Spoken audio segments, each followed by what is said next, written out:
If karma decides everything, does that mean there's no room for grace? No forgiveness? No mercy? It's a fair fear. For thousands of years, people have prayed to gods, begged for blessings, and worried about divine punishment. But here's the quiet Buddhist twist. Your life isn't waiting on a verdict from the sky. Every moment you live is already your judgment and your redemption. That sounds intense, but it's actually freeing. Karma isn't a cosmic prosecutor. It's the pattern of causes you set in motion. Think of it like momentum. You send out a certain tone through thoughts, words, actions, and life reflects that tone back, not as punishment, but as echo. So where does mercy fit? Right here. Mercy is the moment you interrupt the echo. You get a harsh text and want to clap back. Instead, you breathe, step away, and respond with clarity. That tiny pause breaks a chain 10 years long. Forgiveness, in this view, isn't erasing the past, it's changing the trajectory of the next cause you launch. Karma records patterns, grace rewrites them. Buddhism calls this compassion with wisdom. You don't deny consequences, you reshape conditions. Replace blame with responsibility, and suddenly the mirror softens. Apologize first, tell the truth sooner, practice gratitude before you scroll. These aren't spiritual loopholes, they're new inputs that generate new results. So no, karma doesn't cancel grace. It explains how grace works. Mercy isn't a lightning bolt from elsewhere, it's the courage to put a different cause into the world. Right now, in that choice, this breath, this word, this act, your judgment becomes your redemption. 1. Frame. What happens when you take God out of the equation and replace him with karma? First, let's be clear. This isn't a denial of the sacred. It's a shift in where the sacred lives. Instead of a distant judge or rescuing savior, you're dealing with a law, like gravity for the mind. No courtroom, no bargains, just a mirror that reflects the energy you keep putting out. Think about your day. You wake up rushed, snap at your partner, cut someone off in traffic, and then wonder why the world feels hostile.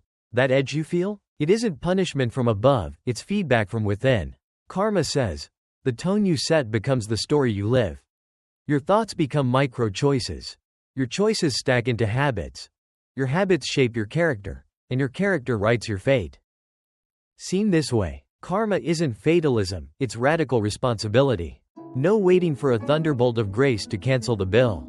But paradoxically, this view is kinder, because the moment you change your input, the output starts changing. You don't need to be perfect, you just need to be honest. Replace resentment with one honest conversation.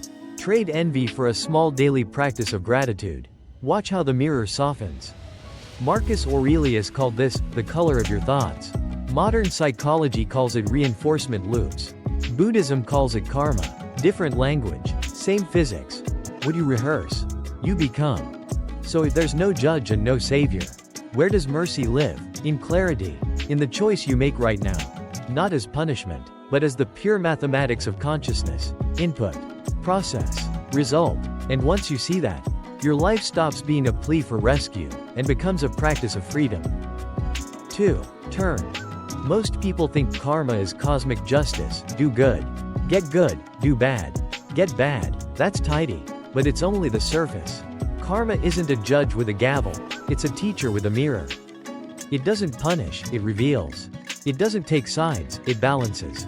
And once you grasp that, you stop begging the universe for a lighter sentence and start cultivating the kind of wisdom that changes your life from the inside out. Think about it like this. You keep touching a hot stove and wonder why you have blisters. Karma isn't yelling at you, it's showing you heat burns. The lesson isn't moral shame, it's practical feedback. Change the behavior, change the outcome. In real life, it sounds like this. You're short with your team. Your home gets tense. Your days feel heavy. The mirror says, look at the tone you're setting. You soften your voice, name your needs, listen twice before you respond, and watch the room relax. Not because fate suddenly likes you, but because you adjusted the cause you're putting into the world. Karma also reveals blind spots. Envy keeps telling you someone else's win is your loss. The mirror shows you how that story poisons your joy. So you switch the script. Gratitude for what you have. Curiosity for how they did it. One small action toward your own goal. The balance shifts, internally first. Then externally. Wisdom grows when you treat outcomes as data, not drama. Ask, what is this showing me? What would balance look like here? Do that consistently and you won't need mercy, you'll need momentum. Because when karma becomes your teacher, every moment becomes a lesson, and every lesson becomes your next level. 3. Story, exploration. The Buddha once said, "No one saves us but ourselves." At first hearing, that line can feel cold, like you're on your own in the storm. But look closer. It isn't a denial of compassion, it's compassion aimed at the root. Real compassion isn't someone swooping in to erase your pain. It's the clarity that shows you why the pain is there and how to stop recreating it. Picture two kinds of help. 1. Someone pulls you out of a river every time you fall in. 2. Someone walks you upstream and shows you where you keep slipping. The first feels dramatic, even heroic. The second actually ends the suffering. That's the difference between pity and wisdom, between soothing the symptom and transforming the cause. Now take Nelson Mandela, 27 years in prison. If anyone had a case for lifelong bitterness, it was him. But he realized something radical. Hatred was a prison that followed him wherever he went. He could be physically freed and still emotionally chained. So he did the hardest thing a human can do. He changed the energy he carried. He traded resentment for purpose, vengeance for vision. That shift didn't rewrite the past. It rewrote him. And when you rewrite the author, you rewrite the story. That's karma. 2. Not cosmic punishment, but the echo of what you rehearse. The energy you carry becomes the world you live in. If you walk around armored in suspicion, you will find 1,000 reasons to distrust. If you practice curiosity and courage, the same world offers different doors. Karma isn't destiny written by the gods. It's destiny rewritten by your awareness. So how do you actually do that, today? In real life? Start with naming the pattern. I'm rehearsing anger. I'm feeding fear. I'm bargaining with avoidance. Naming isn't judgment, it's orientation on the map. Then interrupt the loop. When the old story rises, they always. I never add one breath and one different move. Text the apology. Ask the real question. Go for the walk before you doom scroll. Tiny edits change entire chapters. Next, upgrade the fuel. Compassion isn't letting people walk over you. It's refusing to keep poisoning yourself. Boundaries are compassion for both sides. They stop you from enabling harm and stop others from accumulating karma they'll later have to meet. Finally, practice upstream thinking. When something hurts, don't only ask, how do I feel better? Ask, what's creating this pain? Is it expectation? Comparison? A story you learned when you were 12 that no longer fits who you are? Here's the quiet miracle. The moment you see the real cause, the effect starts to loosen. That loosening is grace, not lightning from above, but light within. You don't have to be perfect.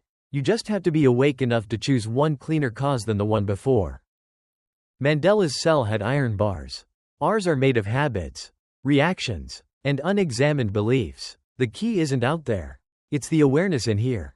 And every time you use it, karma stops feeling like a sentence handed down, and starts feeling like a teacher patiently handing you back the pen. 4. Realization. So where is mercy? It's closer than you think, right inside understanding. We're used to a courtroom model of the universe: charges, verdicts, sentences, pardons. But Buddhism flips the set. There's no judge up there because there's no condemnation to begin with. Reality is a mirror, not a magistrate. It doesn't forgive because it never accused. It only reflects back the patterns you've been rehearsing. That sounds abstract until you feel it in your body. You make a mistake, and the inner prosecutor wakes up. Replay. Regret. Self-attack. Notice what happens the moment you see the loop clearly, without excuses. Without drama. The weight begins to melt. Not because someone saved you, but because you stopped swinging the hammer on yourself. Mercy, then, is a practice of perception. 3 moves. 1. Name it. I'm punishing myself. Clarity unhooks shame from identity and turns it into data. 2. Rebalance. Ask, what would bring this back to center? A sincere apology. One clean action. A boundary that prevents a repeat. 3. Rehearse the new pattern. Replace the rumination ritual with a grounding one. Breathe. Journal one truth. Take one repair step. When you relate to experience this way, the past loses its chokehold. Consequences still exist, mirrors still mirror, but the cruelty disappears. You don't keep paying interest on an old debt. You learn the lesson, and the lesson lets you go. So where is mercy? It's in seeing accurately. The moment you see clearly, you are no longer the defendant begging for a lighter sentence. You're the author, revising the next line. And that shift, from self-punishment to wise responsibility, is what dissolves the weight you've been carrying. 5. Bridge. If karma isn't punishment, then what is fate? Maybe fate isn't a script carved in stone, but a rhythm, causes meeting their moment. Sometimes a lesson arrives softly, sometimes it circles back louder. Not to break you, but to wake you. In our next reflection, we'll explore this mysterious law of cause and timing, why patterns repeat, why doors open when they do, and how awareness can change the tempo of your life. Before we go, if this conversation brought you a little clarity or calm, help this space grow. Tap subscribe, like, and share it with someone who needs a gentle nudge toward peace today. Your support turns this channel into a small refuge for anyone learning to live with more presence and compassion. And now, a short prayer of loving kindness from the heart of the Buddha's teaching. May all beings be safe. May those in the path of storms, floods, and fires find shelter and swift relief. May those living through war be protected, reunited with loved ones, and guided to peace. May the hungry be fed, the wounded be healed, and the grieving be held. May fear soften into courage, anger soften into wisdom, and sorrow soften into compassion. May all beings, without exception, be free from suffering and rest in peace of heart. I'd love to hear from you. What is a lesson that keeps returning in your life, and what do you think it's trying to teach you? Drop your reflection in the comments. Your story may be the mirror someone else needs to see.